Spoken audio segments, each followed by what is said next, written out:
नमस्कार मंडळी. मराठी भाषा खूप रोचक आहे, रंजक आहे आणि ती तितक्याच रंजकदार पद्धतीने जर लोकांसमोर मांडली तर लोक मराठी भाषा आपसुकच बोलायला लागतील. मागे आपण मराठी भाषेची एक गंमत पाहिली होती आणि आजही आपण मराठी भाषेची आणखी एक गंमत पाहणार आहोत. विलोमपद. विलोमपद म्हणजे काय तर एखादं वाक्य हे उलट सुलट कसंही वाचलं तरी त्याचा उच्चार आणि अर्थ दोन्ही एकच असतात, बदलत नाहीत. म्हणजे तुम्ही उलट वाचा किंवा सुलट वाचा, ते तसंच वाचलं जातं. बघा काही उदाहरणं.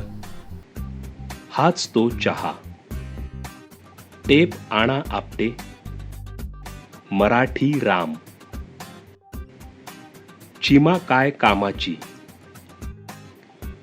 भाऊ तळ्यात उभा, रामाला भाला मारा, काका वाचवा काका, ती होडी जाडी होती, तो कवी डालडा विकतो, सर जाताना प्याना ताजा रस. आहे ना गंमत? तुमच्याकडेही जर काही अशी विलोमपदाची वाक्य असतील, सुचतील तर कमेंट बॉक्समध्ये नक्की लिहा. धन्यवाद.